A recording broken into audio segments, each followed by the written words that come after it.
Hello there, welcome to ETV News. I am Grum Tariku. The World Bank has approved a $300 million international development assistance in support of conflict-affected communities in Ethiopia.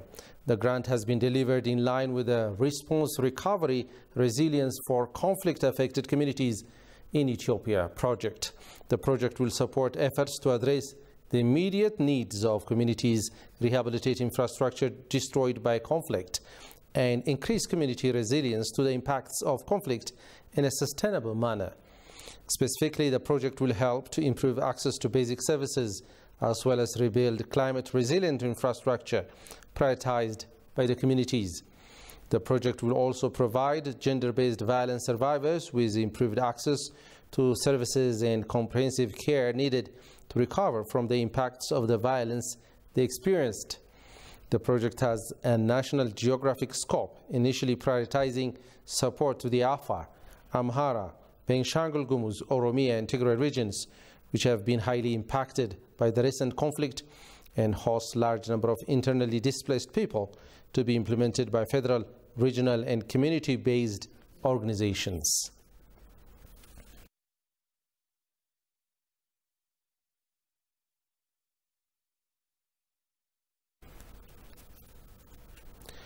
U.S. Special Envoy to the Horn of Africa, David Starfield, and Deputy Special Envoy Peyton Knopp are expected to arrive in Ethiopia anytime soon for a meeting with Ethiopian government officials, representatives of humanitarian organizations, and diplomatic partners. According to the U.S. Embassy in Addis Ababa, their visit comes with U.S. efforts toward ceasing hostilities, unhindered humanitarian access, transparent investigations into human rights abuses and violations by all actors, and a negotiated resolution to the conflict in Ethiopia.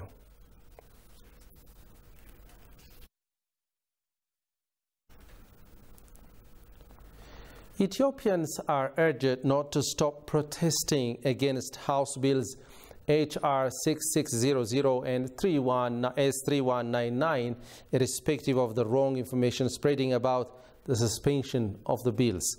Breaking their silence is what Ethiopians and friends of Ethiopia are expected, and create awareness amongst the misinformed. Tigusarnesa compiled the following reportage. Ethiopians from all walks of life should continue to urge U.S. State Department for the withdrawal of HR 6600 and S3199 resolutions, for the sanctions do not commensurate with the long-standing relationship between Ethiopia and the United States. On several occasions, international researchers, diplomats commented that the bills are serious policy mistakes that the U.S. government is doing against Ethiopia since the conflict. The proposals that are forwarded in the U.S. Congress do not recognize the fact on the ground, the real situation in Ethiopia, and what aggressor TPLF is doing to destabilize the Horn of Africa. When Ethiopians continue to urge for the withdrawal of the bills, some senators might own up their mistakes and apologize to Ethiopians, just like Senator Kim Jackson from Georgia has officially apologized for being misled by the pro-TPLF supporters in such manner. I'm sorry for the hurt, for the pain that my resolution caused your community. I will take full responsibility for that. There are other senators whose names are on that resolution, but I stand here to take full 100% responsibility.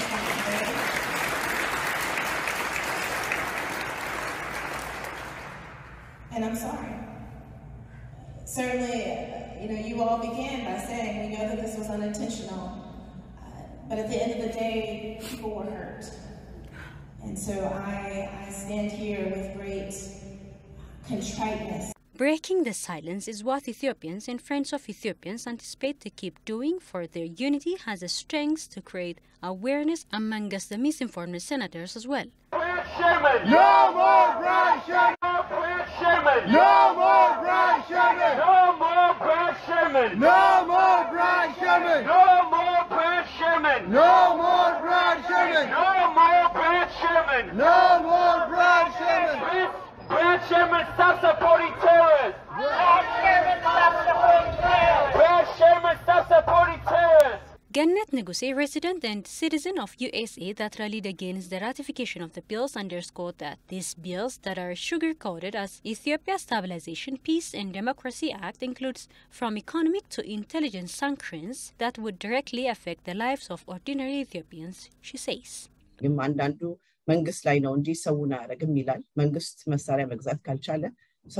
Some say that the bills won't affect the ordinary citizens, rather only on government. But the truth is, if government can't buy guns, how can the government safeguard the public?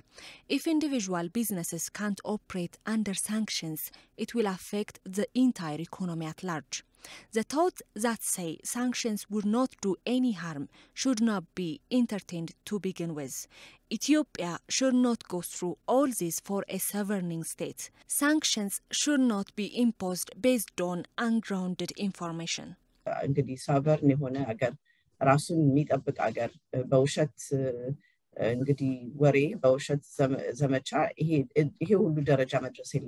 Gannet further added that Ethiopians living across Europe and United States should not step back from rallying against the ratification of the bills, for ordinary Ethiopians' lives will be at stake. Branch Chairman, stop supporting terrorists!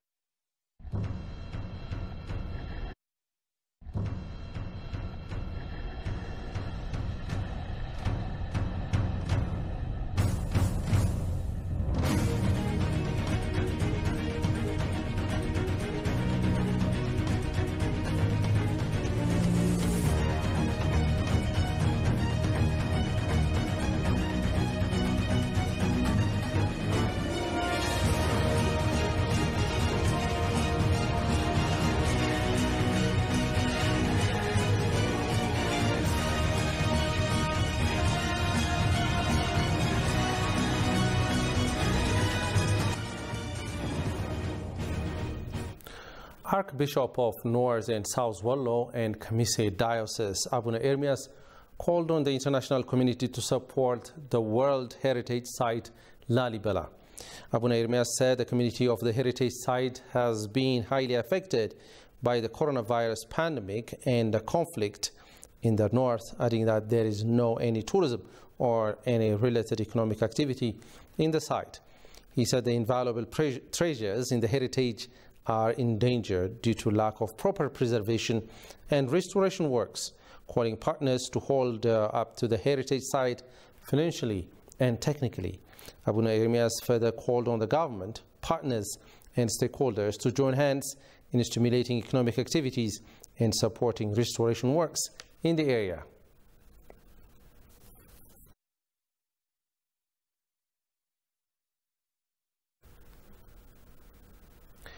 Actors in the field said the strong desire to break free from social and political problems creates a favorable environment for national consultation. A political studies scholar at the Ethiopian Civil Service University, Mukram Mifta, exclusively told ETV English that the national dialogue Ethiopia is going to undertake is a means to realize development, peace and democracy. Staff member Shifara Ulako has approached the scholar and produced the following story. Being in the midst of all these challenges, is it proper or right to talk about national dialogue in the first place, in your view? Some of the problems may come and go and may not necessarily condition the plan which we have heard from the commissioners that they are planning to do, among other things, issues that concern Ethiopia as a state, issues that concern the different ethnic groups and nations and nationalities. So these problems may come and go and may not necessarily, in my view, affect the planned national dialogue. What are some of the enabling environments that you observe or the fertile ground so that this national dialogue will be successful nationwide? There were a number of different political groups with, to a larger extent, with irreconcilable interests and aspirations for the country that concerns, in one or another, the concerns of different ethnic groups, concerns associated with territorial claims by different ethnic groups, and things of that sort. I mean, concerns associated with the constitutional articles. So these concerns were already voiced by different political actors in the political field, in the public sphere, and therefore there was, in my assessment, a need for a way out. There was a need for a condition, a circumstance through which these predicaments and challenges to be tackled and addressed. And I think the problem being felt is an important springboard for its diagnosis and prescription of solutions to come after it. What kind of policy do you suggest need to be put in place so that this national dialogue will be more fruitful and more inclusive and legitimate? Fundamentally, any foreign policy must ideally reflect its national interests, meaning Ethiopia's interaction with regional actors and global international actors, meaning the West, in particular United States, England, France, Germany, and Italy, must be guided by, first and foremost, by Ethiopia's national interests. Ethiopia as a state has its own interests and aspirations. Ethiopia is an independent state with its own territorial integrity, with its own historical foundations and developmental goals and aspirations. And if that's the case, the state, I think, in my perspective, should be pragmatic at the same time realistic about its interventions and actions. Meaning, if there are actors which may not necessarily like what we're doing now here in Ethiopia, the state should not be doing anything, essentially, yeah? In as much the same way as we did with the Ethiopian Grand Renaissance Dam. If you remember, the constructing the Grand Renaissance Dam was fundamentally a national agenda for Ethiopians. Yeah? From root to branch, everybody considers the Grand Renaissance Dam as Ethiopia's, safety valve, a platform through which it can realize its developmental independency. But other countries like Egypt and Sudan were not necessarily looking at it as such. So simply because they don't like it, we shouldn't avoid it, isn't it? So if that's the case, the national dialogue is one important way through which we can realize our potential for development, peace, and democracy. Other countries may not, in some ways like it. I don't expect that they come out and say, your national dialogue platform is bad. They wouldn't say that. But even if they don't say it, we have to do it. So if that's the case, I think whatever comes from outside, we should have the courage, the power, what it takes to do it. And that should be our priority. This is something that would ultimately solve some of our problems.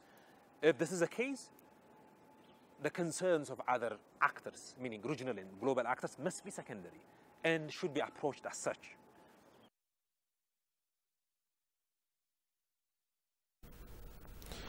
Israeli delegation composed of members of parliament and health professionals said their government is committed to rehabilitate war-ravaged health facilities in Ethiopia.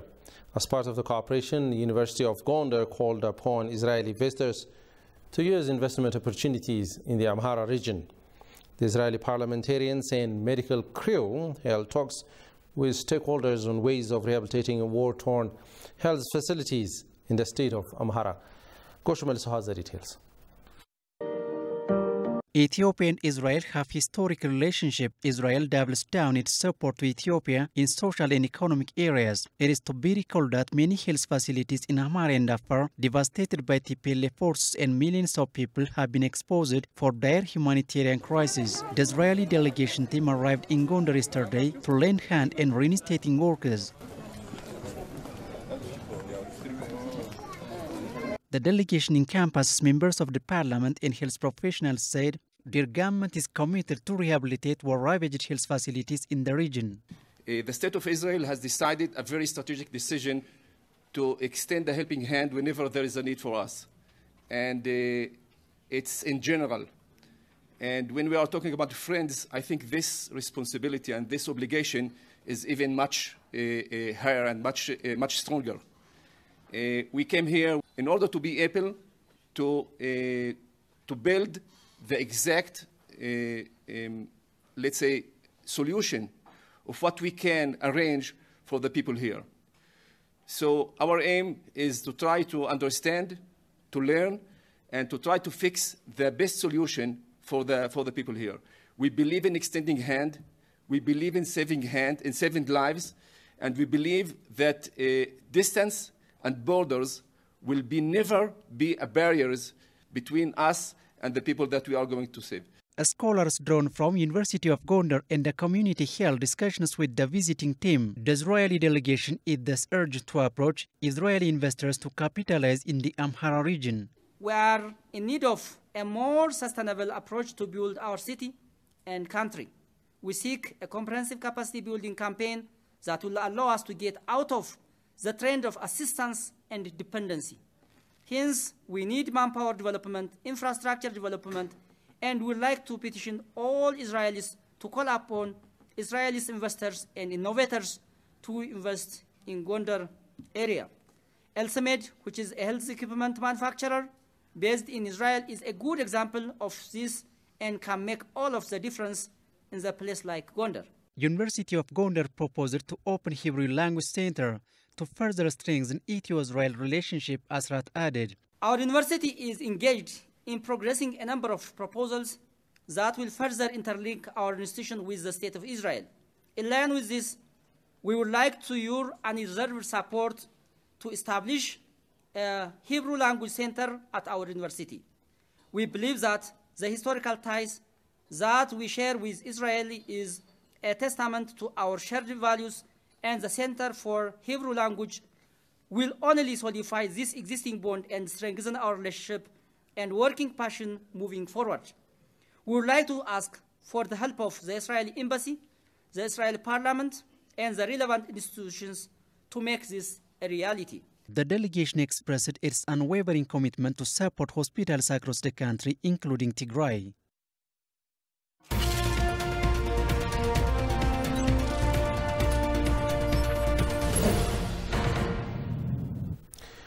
Ministry of Industry of Ethiopia, in partnership with German Agency for International Cooperation, GIZ, has announced a 25 million euro project to strengthen the private sector in the country. On the launching ceremony, the Industry State Minister Shisema Gebreselassie said the private sector is playing an important role in addressing joblessness, expediting poverty reduction endeavors, and accelerating economic growth in Ethiopia. Shisema noted that GIZ has been supporting efforts to enhance the private sector in Ethiopia over the past 6 years. He added the project will further accelerate efforts to make the private sector an effective driving force in the country's economy.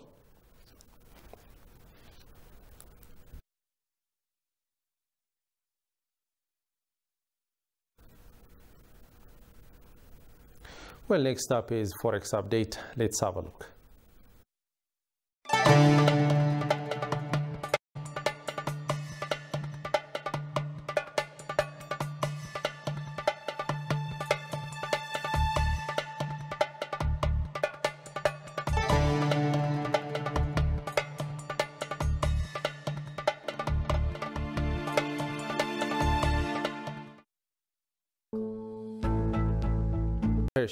In the KwaZulu-Natal province in southwest. More heavy rains were predicted, adding possible additional chaos, and residents were asked to avoid all travel. Torrents have already cut off many roads, collapsed houses and bridges, submerged cars and stockpiles of containers have been seen floating, including in the province's largest city, Durban. South Africa's army has been deployed to participate in rescue operations as residents, including school children, were trapped for several hours because of rising waters. President Cyril Ramaphosa, who deplored a tragic event, is visiting the affected areas today.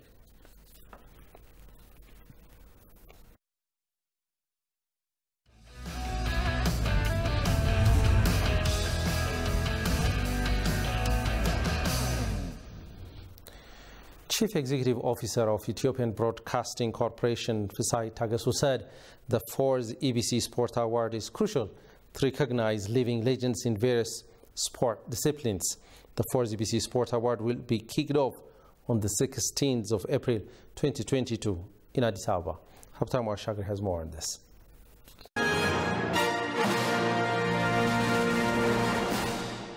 The EBC Sport Award aims to promote and encourage various athletes as well as other successes in various sport disciplines. Talking to #EBC Award, CEO of Ethiopian Broadcasting Corporation, Fusai Tagasu said the fourth EBC Sport Award will recognize best performing athletes in non-sport fields. ለሀገር አስተዋጽኦ ያበረከቱ ሰዎች በሁሉም ስፖርት ዘርፎች We are prioritizing sport and entertainment activities by using various mediums through radio, television and cyber media. Thus, we have opened one television channel for sport and entertainment issues. We are transmitting live sport events. For example, EBC is the only institution that has been broadcasting all games of African Cup of Nations. Thus, we knew that most of our customers are pleased. The same is true that we are transmitting other live sport competitions. We are also improved production quality from SD to HD. በስፖርቱ ዘርፍ የተሰማሩ ተተኪዎች እንዲበረታቱ. Apart from recognizing successful athletes by collecting professionals and public voices, EBC is working alertly to strengthen various sport fields.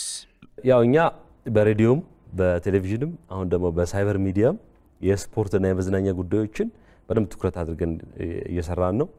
We have to recognize successful athletes who have been waving the nation's flag in various sport fields at international arena. Unfortunately, we are remembering heroes when we lost them. We are not recognizing our living legend. Thus, we have to adjust this informality. This recognition will be given by our national media. I hope this award can encourage athletes and their successors in various sport fields too.